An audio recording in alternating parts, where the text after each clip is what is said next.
3, 2, 1.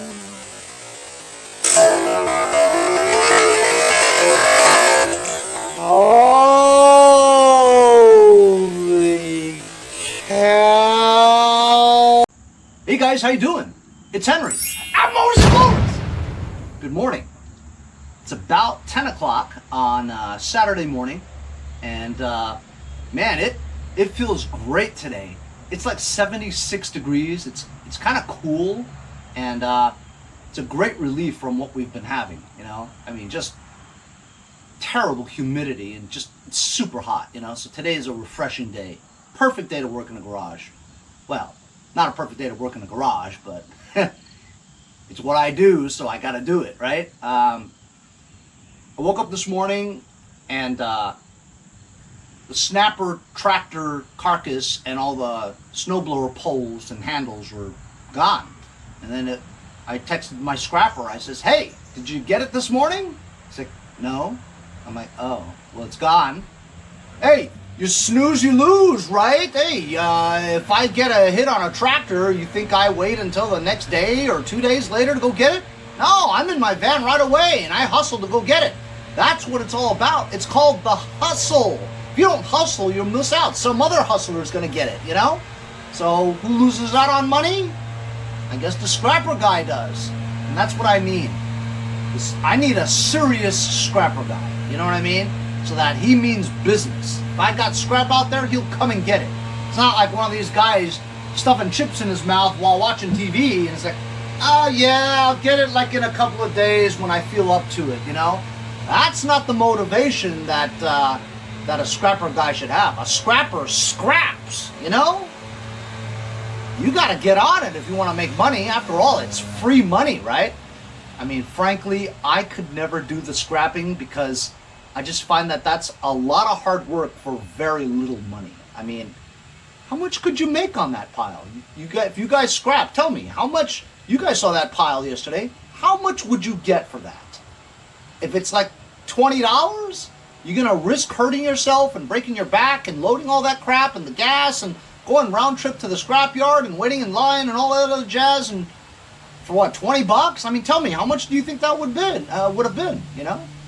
Anyway, so finally the guy is gonna come and buy my track drive Craftsman 523 snowblower. Huh. Oh my God, I would love to get rid of that thing, man. I've got like 13 or so snowblowers in that makeshift shed thing that I have in the back. I gotta get rid of them. Any amount of money, just take them. I mean, I almost thought about calling a scrap guy and just tell him, no, I would never do that. You gotta get something for it, right? So anyway, I have it listed for like 150 bucks, you know. If he comes and gets it today, man, I mean, that'd be a load off of my mind. I just have 12 more to give him or sell. Anyway, today, I absolutely cannot put this off anymore. My Briggs single overhead valve engine. I gotta put this together today. As you guys know from the last episode that I did on this thing, I JB welded the sump cover because it had a small crack right around the post area where the camshaft goes. And that's usually where the crack is too, you know, if you don't have a hole through the block. I listed all my stuff on Snapper. On the snapper that I got yesterday. If you guys want to check it out, go to eBay and just search Snapper 1350. Okay, me and this other guy are the only ones that have any parts for that thing, you know. Like I said, I don't think that tractor is all that very common, you know what I mean? You look up LQ1000, you'll be scrolling all day for parts. But this one here, I think there's like 20 things total for the Snapper 1350, and 16 of them are mine. But anyway, so I'm going to put this engine together finally, and it'll be a load off to get this one out of the way. Because my engine rebuilding tray here has been here for like a month, and it's taking up a lot of room, you know. This room right here could be like for a mower. I need the room, you know, and it's an eyesore. I don't want to look at it, you know. So I got to put this engine together. So I whipped out my snowblower, and I'm just...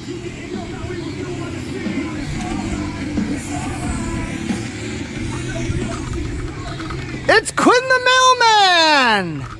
Half hour later, I talked to Quinn about movies on TV. We're both watching Narcos. Anyway, so the guy's coming around noon, a couple hours from now. Let's see if it starts. See, look, see how I take care of stuff? Put a bag over it just in case I leave it outside. Let's see. Oh, we've got no gasage. Why don't we have gasage? All right. It's hot, so I'm just gonna keep it on run and not even prime.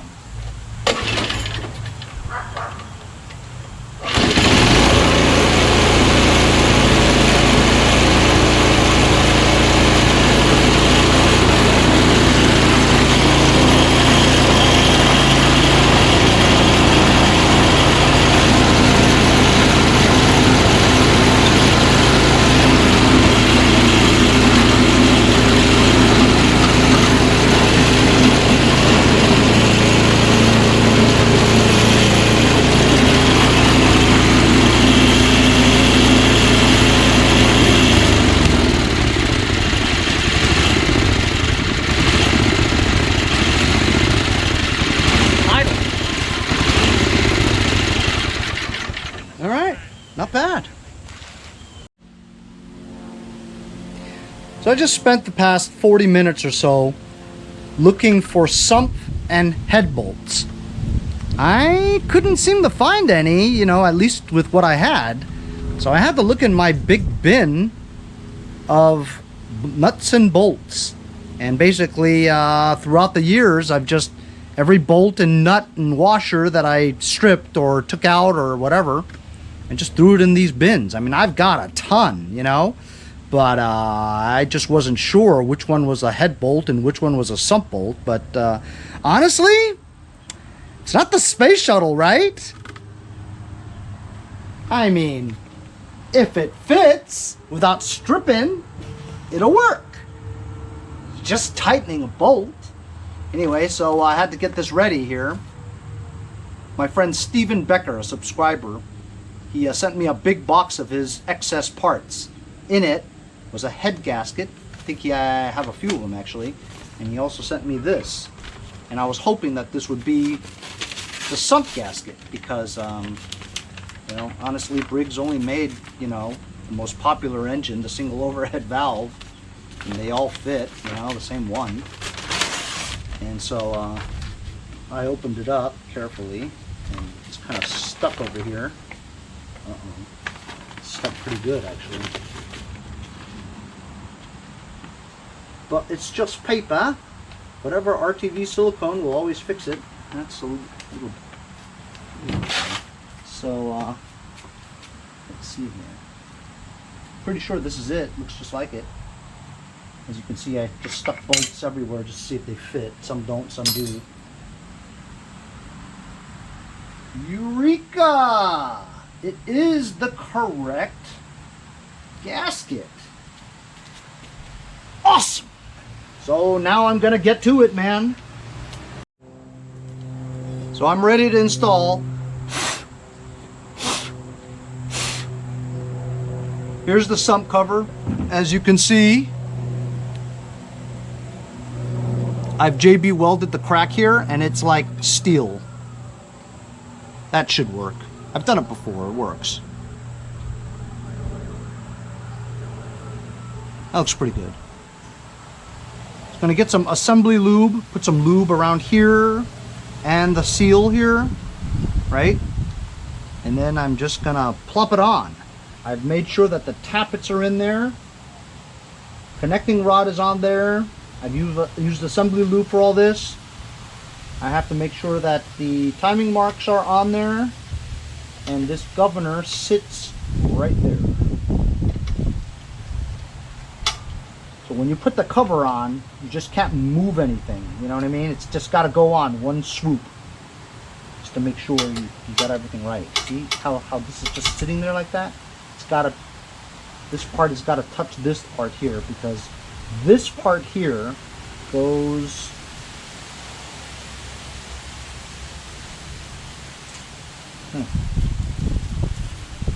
this part here goes... It goes somewhere around here. I just couldn't tell you where. What do I have to get now? I don't remember what I have to get now. Oh, assembly lube.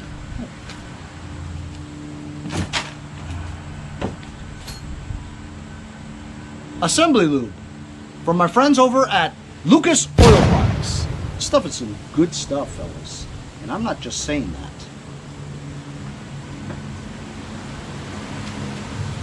Really sticky. I once used assembly lube to put, a lot of it, to put together an engine once, and as you guys might have remembered, I forgot to put oil in it before I started it up. I ran the engine for like 30 seconds and it didn't blow. Until I realized I had no oil in it, I shut it off. I'm convinced that it's because of this assembly lube that everything was pretty well lubricated for that 30 seconds, you know? So anyway, here we go. Here we go. Let's put some on the crank shaft. I did already, but it seemed to have dried up a little. It has been like 3 or 4 days since I did it.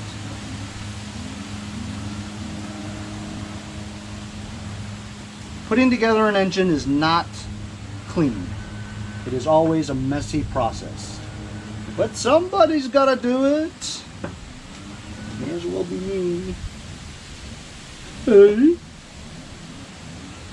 So if you guys watch Pug Life, One Pug Life, you know that Canadian fella over in Ontario? I watch his videos every day because he's one of the only other YouTubers other than me that has videos every day, which is pretty cool. But you know what? He just has videos for like 5 to 10 to 15 minutes sometimes of him just like changing a tire. But I don't know what it is. I keep watching. I can't stop watching. I don't know why. Anyhow, he's a goof. You know why? Because he's probably spent like 20 grand on that damn pickup truck, Rusty. And he keeps spending money on it. With all the money that he spent on that damn truck, he could have bought a new truck. It doesn't make any sense. Alright, so I'm not even going to put RTV on the gasket because this seems to line up the holes very well. I just got to plop it on really. Okay, just to confirm again, tappets are in there. Camshaft, crankshaft. Connecting rod is tightened. There's no foreign objects inside. The synchro balancer is in order. Maybe I should move it a little bit in the middle there. I think it's supposed to line up with this hole. See that? This part here is supposed to go right there. And it looks like it's actually not exactly to that hole. It's to the left of it. So I'll move it like that. There you go. See how it's kind of off it a little bit? That's pretty good, right there. Then the governor's got to sit right there. Oh, I see, okay.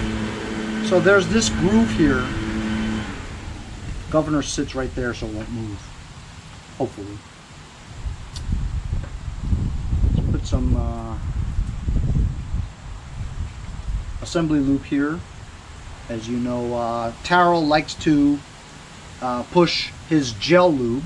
I like to push my assembly lube. Alright, here we go. One shot, one kill. Henry, hurry, shut up and hurry up! Alright, calm down. I know I'm forgetting something though. No way.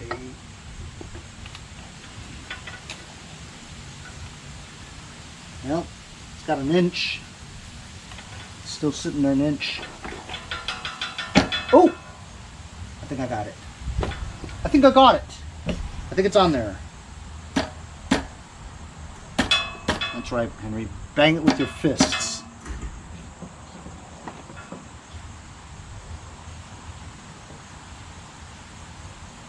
Sometimes if you turn this thing a little bit, it'll go down. Turn the crankshaft a little bit, it'll go down. So I'll use some channel locks. I'm letting this roll because this is an important part of it.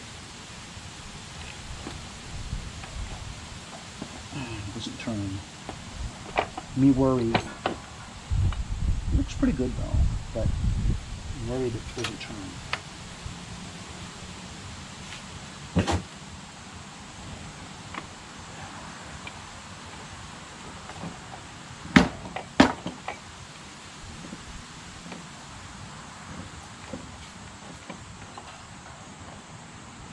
It's hard to turn, man. That worries me. It's very hard to turn. How's this starter going to turn this thing if it won't even turn, you know?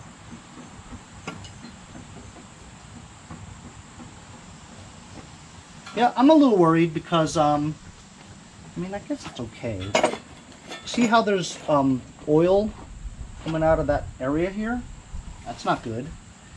It's an indication that the rings are not tight enough to keep the oil in there. And as such, it'll smoke. But I don't really have another piston to put in here.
So the guy, believe it or not, finally came to see it. And this is a curse. You know why it's a curse? I'll tell you why. He wanted to get this only for the tracks and the wheel assembly because he wants to build like this remote control target thing where he would shoot targets off of it, remote control wise, on like sand. Kind of an ingenious project, to be honest with you. But he noticed that this wheel was cracked, plastic wheel. So, and the other one I have in the back is a smaller version. It's about 1.5 inches smaller. So he wanted this one. So I mean, I don't blame him. You know, it sucks that I didn't sell it. I would like to sell it, you know, but at least he noticed that this wheel was cracked, you know. Anyhow, I want to show you something else. So,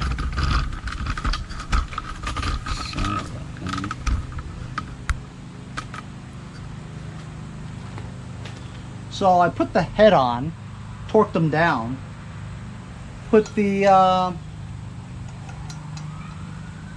intake push rod in, put the steel exhaust push rod in, and I noticed that this was missing the cap. And of course I'm looking around for it, and since I just put it on and took the valve cover off, I don't think the cap fell off and went in there, otherwise I would have heard it go ding ding ding ding, you know what I mean? I think it was just missing because the valve cover was very loose on there. So whoever had it on there just hand tightened them, you know, and it was gone already. So I think I have another head in my shed. I'm gonna go back there and steal the cap off of that one because you have to have the cap. So I put the snowblower back. I found a cap, put the cap back on here. I put it on top dead center. The reason why I know it is because you see the magnet here? The magnet is right at the Magneto area, so you know that that's not the compression stroke. At least I think. This one was a lot looser than the other one. So the top is going to be 6 1/1000s.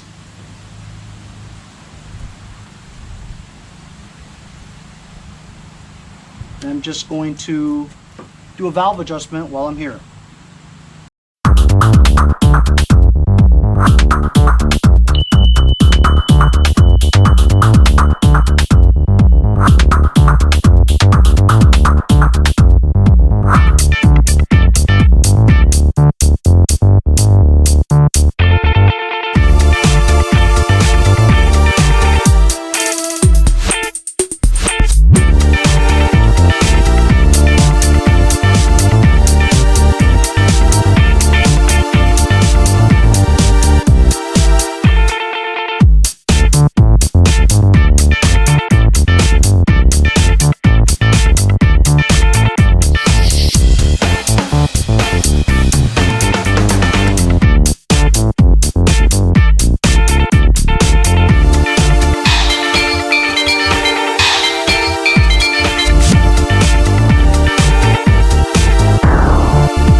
I'm back. I've been trying to put this whole thing together, see, and I was trying to figure out whether or not this engine takes this type of cover or this type of cover. And apparently, even though they both kind of fit, right, the true telltale sign are the dipsticks.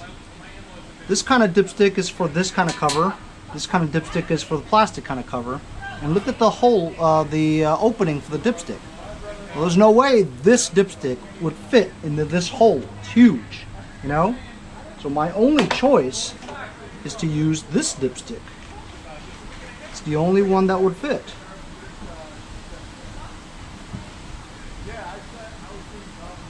See that? It's like almost an inch in diameter. Well, while this one here is only like a little more than ½ an inch in diameter. So this is definitely not the dipstick for this. So which tells me that the only way I can get a cover on here is with one of these covers, because this is what's made for it, you know. So then it depends on what kind of carburetor intake manifold I use. So I've been trying to experiment with these, and I'm missing a breather hose too, so I have these. So here's what I got. Put an old Magneto on here. It's old because it's the only one I have that fits. The other ones are for push mowers. Also, long enough to reach the spark plug. Put a spark plug in there. I didn't tighten it yet. And I need to put oil in here. I found a LMK 49903 Walbro original carburetor on here. I cleaned it a little bit. The fuel solenoid has a cut valve. I just did it. Good gasket on here with the modern intake manifold. Found 2 bolts with the orange O-ring gasket on there. I found a breather hose that goes into the breather apparatus, and it's just hanging there because it doesn't, this hose is not meant for it, but it fits. I'm using my homemade choke linkage here. Found the throttle linkage. Looks like it's correct. I have this old thing. This is supposed to go in like that, but it doesn't connect because it's broken, you know. So I need one of these things. I used to have a lot of them, but I don't. I'm going to use this cover. Got the right dipstick on here now. Hooked onto the stator wire and the lights. Found a 7/16 bolt for a nut for this one. Metal ring gear. Metal flywheel. Tins. So I think I've got it all complete.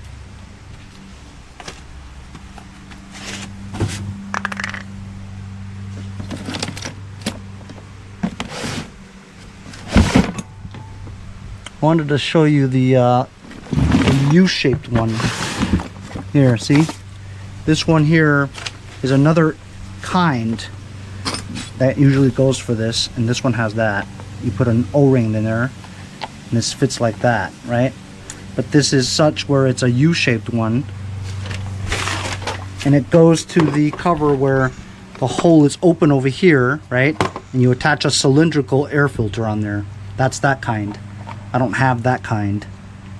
I suppose I could just cut it right there, but you know what? Until I'm ready to use this engine, I'm not gonna do anything permanent. You know, I still could use this someday. So for now, I'm just gonna use this.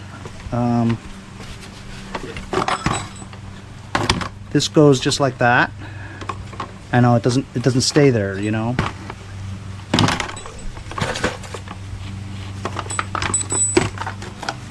You know, you get the picture, right?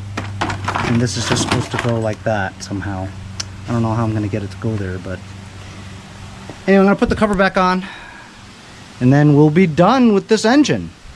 Of course, I don't have a tractor to put it on, and now I'll have 1, 2, 3, 4 engines that I could use for future projects on tractors. Now, that's a switch, huh? I used to always have too many tractors without engines and not enough engines. Now I've got 4 engines with not enough tractors. How about that, huh? It's funny how things happen. I also have this, the 13.5 horsepower flathead that I need to put new valves in, and that will be engine number 5. How about that? 5 engines. Of course, I rebuilt them all, so I don't know if they work, except for the Kohler. I didn't rebuild that one. So I don't know if that Kohler will work, but we'll see. I'm gonna put the cover back on here, and we'll call this one done. Here it is. I got the cover on here. Everything is nice and tight.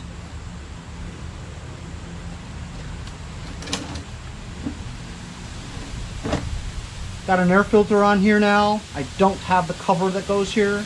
I just basically banged this black thing to stay here temporarily, you know, until I find another elbow, I guess, that goes here, that I'm allowed to attach 2 7/16 nuts over here. And I don't have the cover for this. I don't have the bezel for this. And I remember I used this a few times on other builds, but it didn't work. And so it scraped this plastic. Even when turning it, you can kind of hear that it kind of scrapes it. But once this starts and runs, it'll just grind the plastic down to where it won't make the noise anymore, you know. It's the only cover I have, so I have no choice. Got the dipstick on here. Did the valve adjustment. Put an intake manifold and a Walbro carburetor on here. I got the throttle and choke linkages correct. And this is a good bracket. Moves nice and smooth. I put a fuel drain, oil drain plug in here too. It's the kind that's kind of hinky, you know, you turn it, pull it out, and it'll drain. Push back in, turn it, a lock. Starter, I don't know if it works right or anything, but it came with it, so I'm assuming it's okay. Seems good. Got a spark plug in here. No oil. So I'm gonna put a sticker. Oh, you know what? I gotta put a muffler on here. And I actually have a muffler. I have that short muffler. To lay that order, I do not have the right muffler for this. This muffler I tried to put on that Kohler Courage, remember? It didn't work. So now I'm just matching it up here, and it's hinky.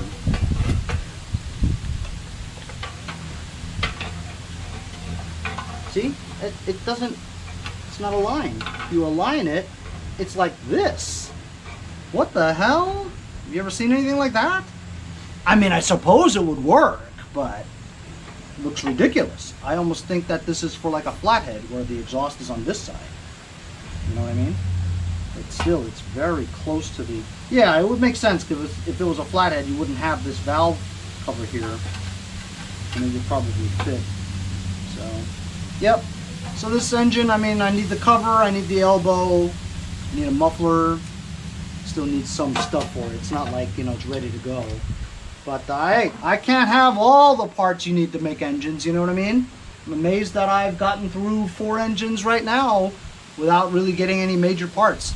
I did spend $25 on a connecting rod for this though, you know? Anyway, that's it. I don't really want to do this anymore. I mean, I like making engines and stuff, but I don't have any tractors to test them on. And no, I'm not going to just put a battery to the starter and see if it goes, because the amount of revolutions that this thing produces, you know what I mean? If it's not bolted down to something heavy, right? Accidents can happen. You can F up the whole thing, you know? And especially since I rebuilt it. I don't know whether or not something's going to give away, you know? Just let go and be completely out of equilibrium, right? And it'll just like shake violently and slosh somewhere, fall off and slam on the floor and break and crack and all that. It's not worth it to try that, you know? So I'm just going to wait until I get a tractor to put it on there. And I can test all my engines, you know? But in due time, patience is a virtue. We'll see you guys next time on Mowers and Blowers.